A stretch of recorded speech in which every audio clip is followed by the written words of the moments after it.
दोस्तों, आप सभी कंपटीशन जोन नंबर 1 में स्वागत है। उम्मीद करेंगे आप लोग अच्छा क्लास लगेगा। हम लोग पढ़ रहे हैं प्रकाश का तीसरा क्लास है। देखिए क्या है भाई, दर्पण के भाग। पहला भाग कहती है ध्रुव। क्या है ध्रुव? ध्रुव क्या होता है बताइए तो। ध्रुव क्या होता है? कहने का मतलब है दर्पण के बीच वाले भाग को क्या बोलते हैं? दर्पण के बीच वाले भाग को ध्रुव कहते हैं। मतलब कि देखिएगा ये क्या है, तो बीच वाला भाग कौन होगा? ये होगा, ये तो वक्ता केंद्र हो जाएगा। दर्पण के ये और ये वाले भाग होता है। हम लोग कह सकते हैं, क्या कह सकते हैं, दर्पण के बीच वाले भाग को क्या बोलते हैं? ध्रुव कहते हैं। क्या कहते हैं?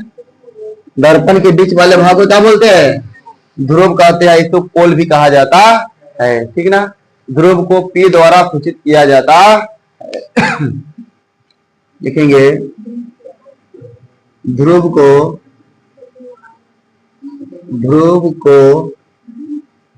P द्वारा सूचित किया जाता है। ध्रुव कैसे सूचित किया जाता है? P के द्वारा सूचित किया जाता है।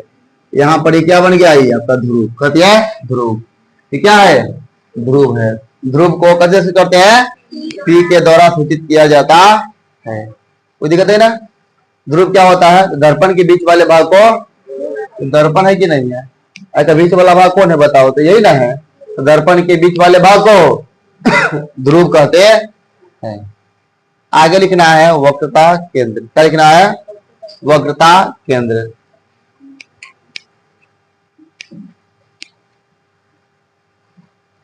वक्रता केंद्र लिखिए। दूसरा आपका हो जाएगा भाग वक्रता केंद्र। लिख के डैश देंगे। इसको समझिएगा क्या होता है वक्रता केंद्र।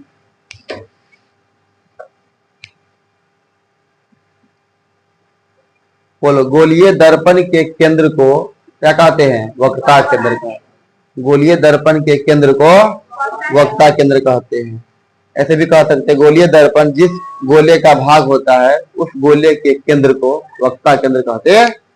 क्या बोलते हैं? गोलीय दर्पण जिस गोले का भाग होता है, मतलब कि गोलीय दर्पण जिस गोले का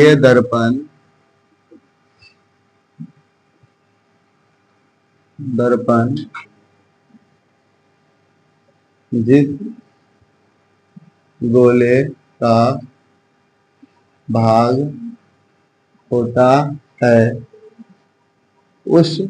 है उस गोले के केंद्र को क्या बोलते हैं? वक्रता केंद्र कहते हैं। मतलब कि गोलीय दर्पण जिस गोले का भाग होता है उस गोले के केंद्र को क्या बोलते हैं? वक्रता केंद्र कहते हैं। अब लिखेंगे, क्या कोई दिक्कत? वक्रता केंद्र को हम लोग बोलते हैं, कथी से करते हैं? C के द्वारा। कथी द्वारा हो? C के द्वारा। कहने का मतलब ये है, देखिए मान लेते हैं ये दर्पण है। क्या है? दर्पण है। ये क्या है आपका? P है। यहां से लेकर यहां तक ये मान ले क्या है आपका? ये केंद्र है, C है। तो इसको बोलेंगे वक्रता केंद्र। वक्रता केंद्र का अलग है ना है। मान लीजिए देखो गोलीय है, गोल के केंद्र के भाग को कथी बोलते हैं? गोलीय दर्पण। समझ आएगी ना? देखेंगे इसे C द्वारा सूचित किया जाता है। सूचित किया जाता है। किसके द्वारा? C के द्वारा सूचित किया जाता है। क्या कह रहा है? वक्रता केंद्र को।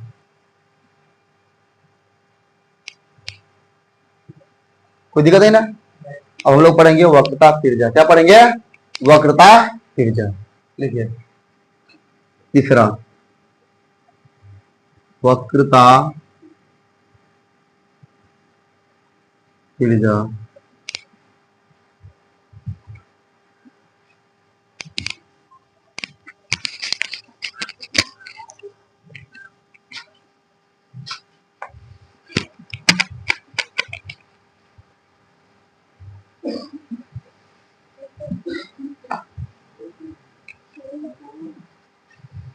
हो गया, वक्रता त्रिज्या लिख लिए। क्या होता है वक्रता त्रिज्या, बताइए तो, बोलिए। वक्रता त्रिज्या क्या होता है? गोलीय दर्पण के, ना समझ बात, वही बात है, गोलीय दर्पण जिस गोले का भाग होता है उस गोले के त्रिज्या को वक्रता त्रिज्या कहते हैं, ना कहते हैं। अब ऐसे भी शॉर्टकट करना है तो लिख लीजिए, क्या समझना है। ध्रुव एवं कति हो, ध्रुव एवं केंद्र के बीच की दूरी को क्या बोलते हैं? वक्रता त्रिज्या कहते हैं। कभी बोलते हैं? वक्रता त्रिज्या कहते हैं। मतलब कि ध्रुव एवं केंद्र के बीच के दूरी को वक्रता त्रिज्या कहते हैं ना। ध्रुव एवं केंद्र के बीच के दूरी को क्या बोलते हैं? वक्रता त्रिज्या कहते हैं। या ये भी कह सकते हैं, क्या समझे, गोलीय दर्पण, गोलीय दर्पण जिस गोले का भाग होता है उस गोले के त्रिज्या को वक्रता त्रिज्या कहते हैं। वक्रता त्रिज्या कहते हैं। ये देखिएगा, ये क्या है? दर्पण है। ये क्या बताओ तो? ध्रुव है। ये क्या आपका केंद्र है। अब यहां से लेकर यहां तक के जो बीच के दूरी होता है उसको कैसे बोलते हैं? आर बोलते हैं। कैसे बोलते हैं? वक्रता त्रिज्या। ध्रुव और केंद्र के बीच के दूरी को कैसे बोलते हैं? वक्रता त्रिज्या कहते हैं। समझ में आ रहा है? तो लिख सकते हैं इसे आर द्वारा सूचित किया जाता है। सूचित किया जाता है किसे? वक्रता त्रिज्या को आर के द्वारा सूचित किया जाता है।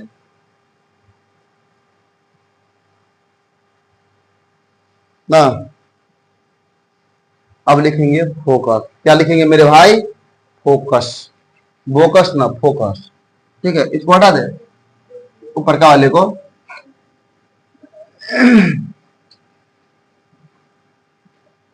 फोकस लिखो 4 नंबर में। फोकस इसको बोलते हैं एफ ना। लिखेंगे वक्रता त्रिज्या के आधा भाग को क्या बोलते हैं? बोलो ना हो। फोकस कहते हैं। फोकस कहते हैं। वक्रता त्रिज्या के आधा भाग को क्या बोलते हैं? फोकस कहते हैं। वक्रता त्रिज्या के आधा भाग को फोकस कहते हैं। हम लोग कह सकते हैं फोकस बराबर क्या होता है? r/2। एफ बराबर क्या होता है? r/2। मतलब मान लेते हैं क्या है बताओ तो, ये P हो गया, हुआ है ना। यहाँ से यहाँ तक गति हो गया, P हो गया। यहाँ से लेकर यहाँ तक के बीच की दूरी गति बोलते हैं R बोलते हैं। R के आधे वाले भाग को फोकस बोलेंगे। आधा वाला भाग को त्रिज्या के आधा भाग को फोकस कहते हैं। समझ आएगी ना? तो F बराबर क्या होता है? r/2। कोई डाउट है नहीं ना? चलिए उतारते रहिएगा, एगोनोमेरिकल लिखते रहिएगा। लिखेंगे 40 सेंटीमीटर त्रिज्या वाले एग्जाम्पल में 40 सेंटीमीटर त्रिज्या वाले 40 सेंटीमीटर त्रिज्या वाले दर्पण का फोकस दूरी ज्ञात करे। क्या होगा मेरे भाई? 20 सेंटीमीटर होगा कि ना होगा? क्योंकि हम जानते हैं एफ बराबर क्या होता है? R/2 होता है। यहाँ पर R के मान क्या बैठाओगे? 40 बटा में 2 करेंगे तो 20 सेंटीमीटर। यही बनेगा आपका आंसर। समझ में आ रहा है कि ना आ रहा है?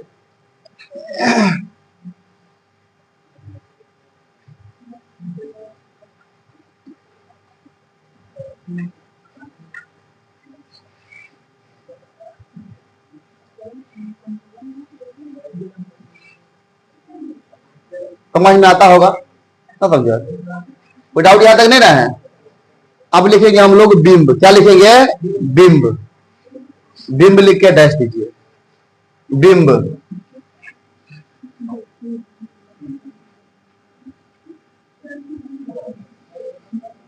बिंब लिख के डैश देंगे। क्या होता है बिंब? इसको बोलते हैं ऑब्जेक्ट। क्या बोलते हैं? ऑब्जेक्ट। इंग्लिश में बोलते हैं ऑब्जेक्ट।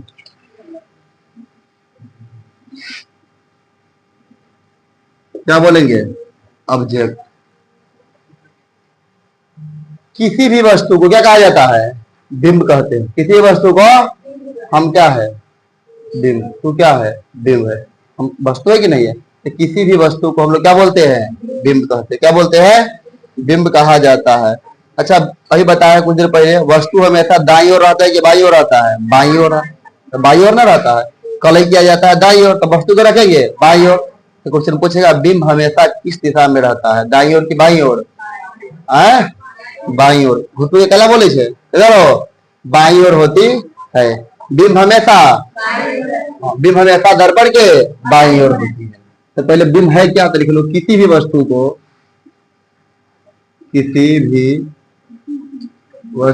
को क्या बोलते हैं? बिंब कहते हैं। बिंब मतलब कि फिजिक्स भाषा में हम वस्तु को क्या बोलेंगे? बिंब बोलेंगे। क्या बोलेंगे? बिंब। लिख सकते हैं? क्या लिख सकते हैं बताओ तो? बिंब हमेशा दर्पण के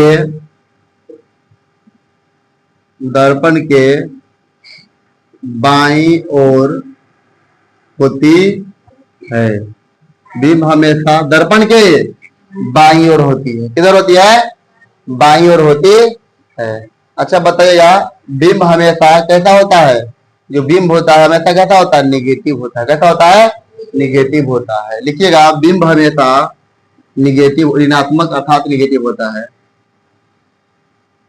बिंब हमेशा नेगेटिव, ये नहीं होता है। निगेटिव मतलब ऋणात्मक होता है।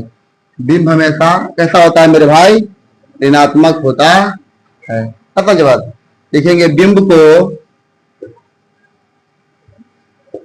को यू द्वारा, किसके द्वारा हो? यू द्वारा सूचित किया जाता है। सूचित किया, क्वेश्चन पूछेगा बिंब को किसके द्वारा सूचित किया जाता है? यू के द्वारा। किसके द्वारा? हाँ, बिंब को यू के द्वारा सूचित किया जाता है। कभी भी यू लिखा रहेगा इसका मतलब कहते हैं बिंब है। कहते हैं बिंब है। कोई दिक्कत नहीं ना यहाँ तक? उतारिए धनाधन।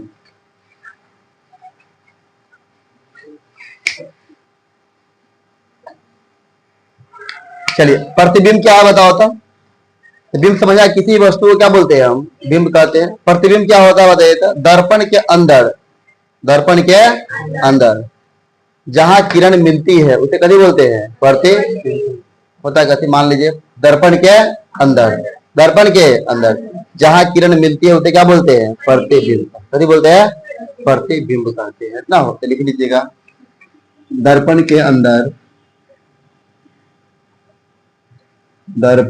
के जैसे मान ले हम आईना तर खड़ा हो जाए तो हम कते हो गए बिंब, हमारा छाही जो होगा आईना में कति बनेगा परते बताइएगा, बस ना कोई बात है।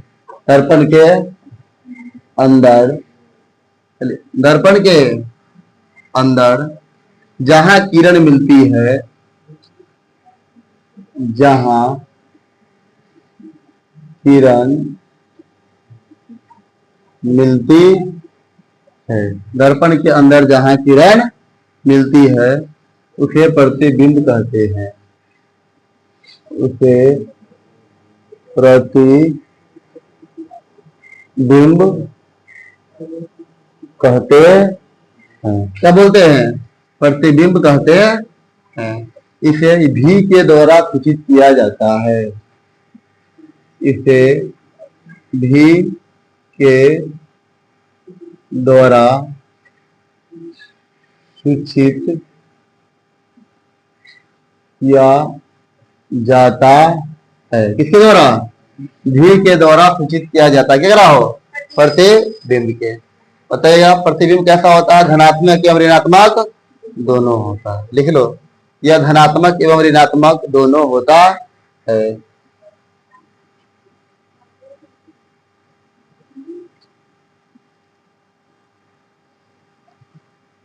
यह धनात्मक एवं ऋणात्मक दोनों होती है, दोनों होती है। मतलब पॉजिटिव एवं निगेटिव दोनों।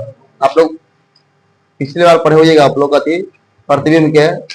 आप किसी वस्तु बिंदु चारे मतलब किसी बिंदु वस्तु चारे प्रकार से किरण ना हो परावर्तन के बाद जिस बिंदु पर मिलती है, मिलती हुई प्रतीत होती है, उसे कभी बोलते हैं प्रतिबिंब कहते हैं ना। पढ़िएगा हिंदी है, अब कंपटीशन में उतना जरूरत नहीं है। ये सब कुछ परिभाषा नहीं पूछता बाबू, ठीक ना, ये सब ध्यान रखना है। कुछ ने पूछेगा प्रतिबिंब कैसा होता है, धनात्मक ऋणात्मक के दोनों, दोनों होता है। प्रतिबिंब को जैसे करते हैं भी के द्वारा, इसे नोमेरिकल बनेगा आपकी, तो जरूरी है ना, नोमेरिकल के लिए है, ठीक है। समझ आ क्या रहा है? लिखेंगे आगे, यहां तक कोई डाउट नहीं ना। लिखेंगे प्रतिबिंब दो प्रकार के होता है, प्रतिबिंब दो प्रकार के होता है, प्रतिबिंब दो प्रकार के होता है, प्रतिबिंब दो प्रकार के होता है। एक में लिखेंगे वास्तविक प्रतिबिंब, एक में क्या लिखना है? हाँ, काल्पनिक प्रतिबिंब। वास्तविक प्रतिबिंब लिख रख दीजिए, वास्तविक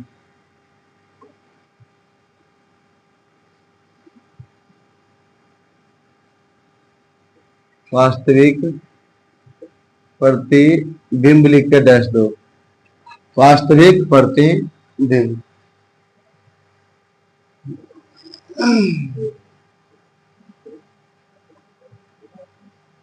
ना हो जब प्रतिबिंब जो होते हैं, जब क्या बोलते हैं, किरण वास्तव रूप से एक दूसरे क्या करते हैं, काटते हैं, तो कभी बोलते हैं वास्तविक प्रतिबिंब।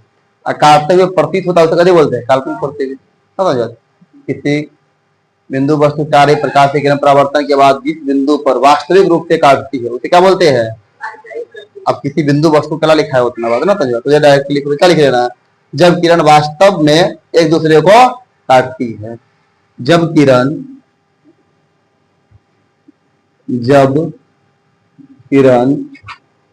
वास्तव में एक दूसरे को क्या करती है, काटती है तो उसे वास्तविक प्रतिबिंब कहते हैं। कहते हैं वास्तविक प्रतिबिंब कहते हैं। मान लेते हैं कोई बिंदु वस्तु से आ रही प्रकाश के, किरण हो पी है, एफ है, सी है, आएगा यूं ना। अब देखो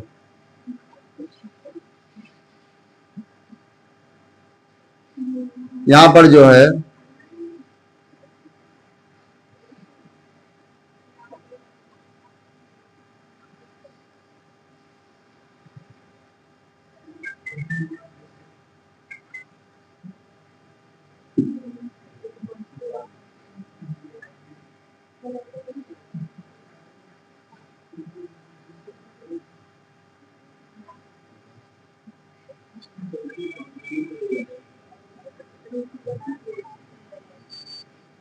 मतलब आपको समझाने के लिए बोल रहे थे। देखो पूछो, एक दूसरे को जो ई वाला किरण ए वाला किरण वास्तव से काट रहा है कि नहीं काट रहा है?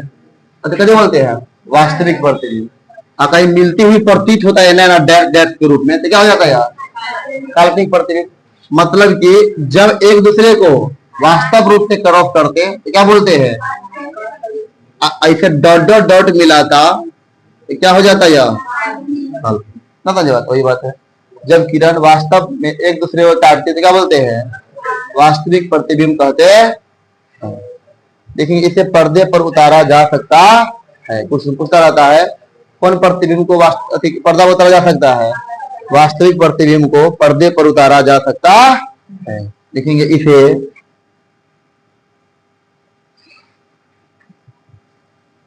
पर्दे पर उतारा जा सकता है। इसे पर्दे पर उतारा जा सकता है। ठीक रहा हो वास्तविक प्रतिबिंब के 20 मिनट हो गया बुआ, हो गया ना। तो अभी जो है आभासी प्रतिबिंब है। एक नोट के बारे में कुछ लिखा है एक दिन क्लास और लिख लीजिएगा। आभासी प्रतिबिंब का टेस्ट करो। आभासी प्रतिबिंब है तो ओकरे ना आभासी का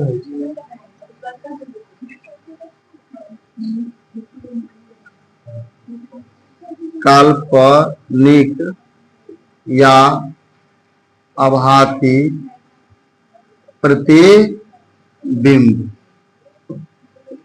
इसी को वास्तविक कथी बोलते हैं काल्पनिक या आभासी ना। तो जवाब लिखेंगे जब किरण वास्तव में एक दूसरे को नहीं काटती है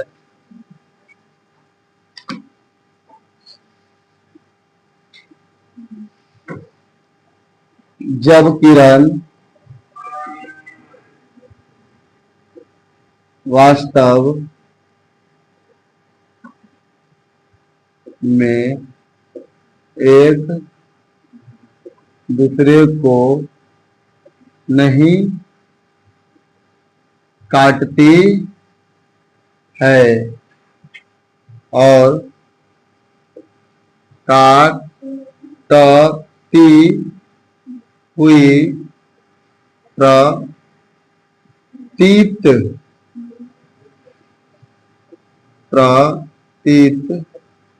होती है उसे अरे बोलते हैं काल्पनिक प्रतिबिंब कहते हैं। क्या बोलते हैं काल्पनिक प्रतिबिंब कहते हैं। इसे पर्दा पर नहीं उतारा जा सकता है। क्या करा काल्पनिक प्रतिबिंब को लिखो। इसे पर्दे पर नहीं उतारा जा सकता है। इसे पर्दे पर नहीं उतारा जा सकता है। ठीक रहा हो काल्पनिक प्रतिबिंब के विशेष बात करेंगे।